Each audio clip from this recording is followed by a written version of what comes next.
15 y 16 de septiembre de 2023 es la fecha marcada para la realización en La Habana de la próxima cumbre del G77 y China durante la presidencia pro tempore de Cuba en esa plataforma, la más numerosa de las Naciones Unidas, en realidad 2/3 de ese organismo, y que es representativa del 80% de la población mundial. Por cierto, el secretario general de la ONU, Antonio Guterres, confirmó su asistencia a la cita en la que se abordarán los retos actuales del desarrollo y el papel de la ciencia, la tecnología y la innovación en ese esfuerzo. Así lo dijo el canciller cubano Bruno Rodríguez. En declaraciones a la prensa, Guterres adelantó que su mensaje en la cumbre será utilizar la ciencia y la tecnología para el bien, así como garantizar el multilateralismo que beneficie a todos los países. Desde su presidencia, Cuba se compromete a consolidar la unidad, presencia e influencia del grupo en los múltiples y relevantes procesos multilaterales a celebrarse este año. Defenderemos que nuestros intereses comunes sean debidamente tenidos en cuenta. Trabajaremos por materializar proyectos de cooperación desde el sur en el ámbito de la salud, la biotecnología, la educación, el enfrentamiento al cambio climático y la prevención de desastres, que den una lección de unidad, de complementariedad y de voluntad política real.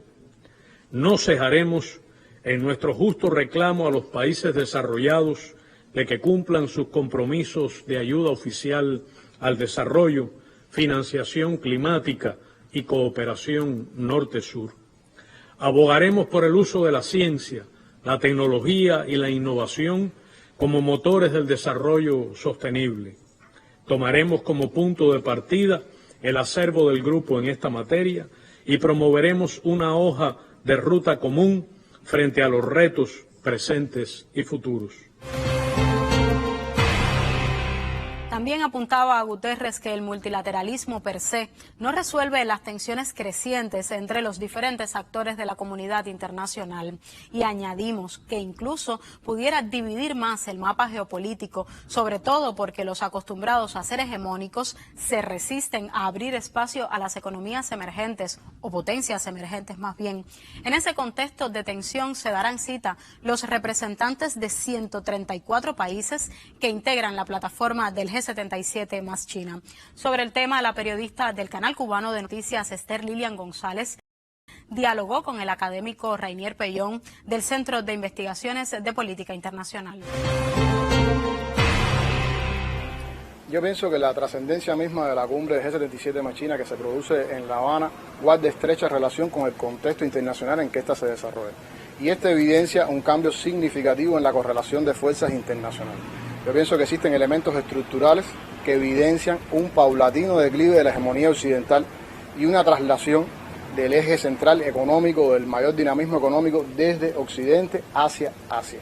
Hay otros ejemplos que pudieran resultar ilustrativos, como es la pérdida del monopolio de la tecnociencia por parte de las potencias occidentales. Hoy vemos que toman lugares de vanguardia potencias asiáticas en términos como la tecnología 5G o espacial o de la biotecnología, entre otros. También podemos apreciar una mayor articulación entre grupos de concertación política, de integración económica, como puede ser la Unión Económica Euroasiática, la Organización de Cooperación de Shanghái, los propios BRICS, entre otros, que vemos que recientemente se desarrolló una cumbre en que los BRICS acaban de acordar la ampliación de ese grupo de integración. De manera que estos son también expresiones de ese cambio de correlación de fuerza y la articulación de distintos grupos de asociación e integración en favor de instrumentos que, si bien no se declaran de por sí antihegemónicos, en la práctica son antihegemónicos. Ahora, esta transición hacia un orden, pudiéramos decirlo, hacia un mundo multipolar, también se da en medio de un contexto sumamente complejo en el ámbito de las relaciones económicas, en el ámbito de las relaciones financieras, en el ámbito de la seguridad, del cambio climático y otros. Por lo tanto, eso le imprime mayor relevancia, mayor importancia a la unidad, a la concertación que pueden alcanzar el grupo de G77 más China en La Habana propiamente. La cita en La Habana tiene el objetivo también de fortalecer el multilateralismo, de generar sinergias con otras plataformas, como lo adelantaba el presidente de la República de Cuba, Miguel Díaz-Canel Bermúdez, en la reunión de los BRICS en Sudáfrica. De ese grupo veamos dos ejemplos entre los pesos pesados que coinciden en el G77 y China. Beijing, uno de los miembros fundadores de los BRICS, fue declarado por los Estados Unidos y Europa como el enemigo, justamente porque su crecimiento pone en crisis el dominio de Occidente. Irán, uno de los nuevos miembros en el ahora BRICS 11, es también uno de los sancionados por Washington, usando las discrepancias en el programa nuclear como justificación. El especialista en temas de África y Medio Oriente, Rodovaldo Isasi, comentó el tema. Tanto la República Popular China como la República Islámica de Irán comparten el convencimiento de la necesidad de desarrollo de relaciones soberanas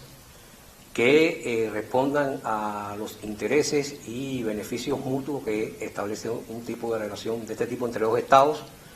libres y soberanos y con vocación de desarrollo, tanto económico, social, como científico-técnico, como resultan los casos de Teherán y Beijing.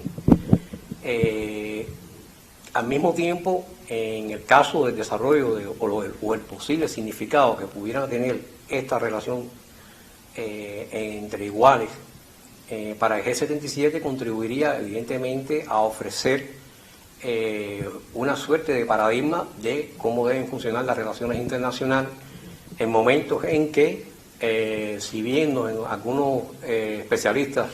estudiosos plantean de que estamos en una suerte de transición de la unipolaridad estadounidense, predominio estadounidense, hacia la conformación de un mundo multipolar, evidentemente estos vínculos entre ambos países constituyen una contribución per se, porque, repito, lo que está sobre el tapete es precisamente el desarrollo, sobre la base y los principios del beneficio mutuo, que ha sido una de las tesis en relaciones internacionales aportada en este caso por China. En las declaraciones para el canal cubano de noticias, el experto del Centro de Investigaciones de Política Internacional se refirió también a las relaciones bilaterales Teherán-Beijing como expresión de esas relaciones que se tejen en alternativa a los centros de poder occidentales, y la República Islámica es una de las paradas en la iniciativa china de la Franja y la Ruta de la Seda.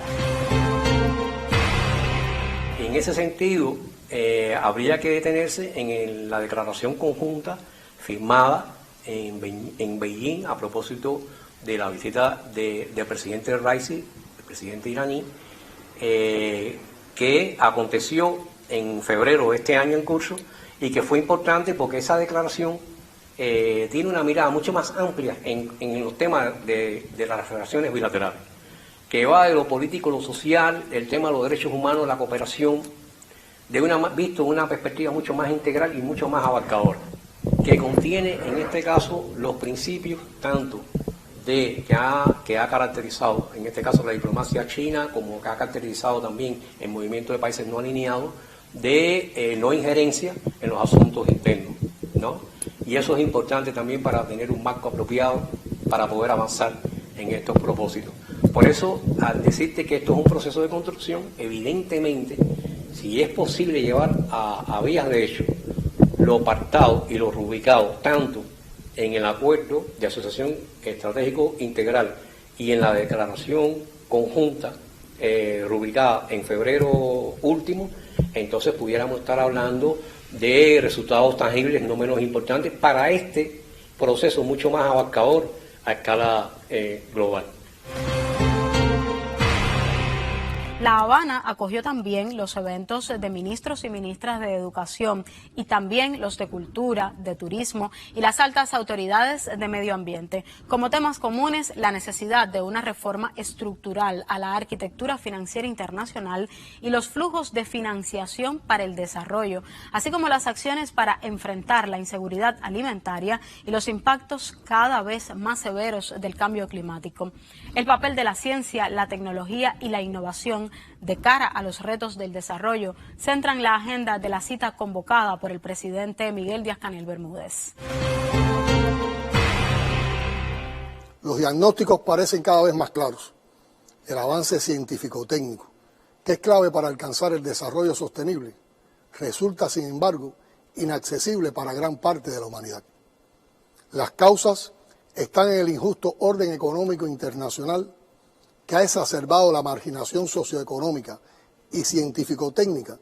de muchos países y al interior de ellos, con graves consecuencias para las naciones del sur. Cambiar ese escenario exige la construcción de una relación más justa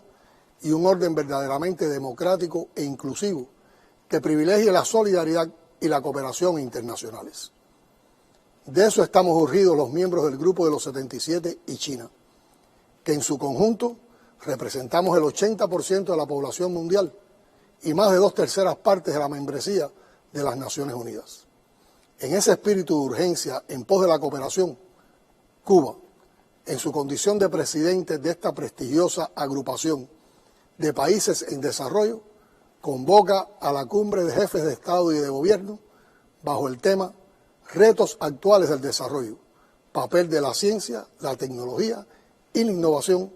los días 15 y 16 de septiembre de 2023, aquí en La Habana.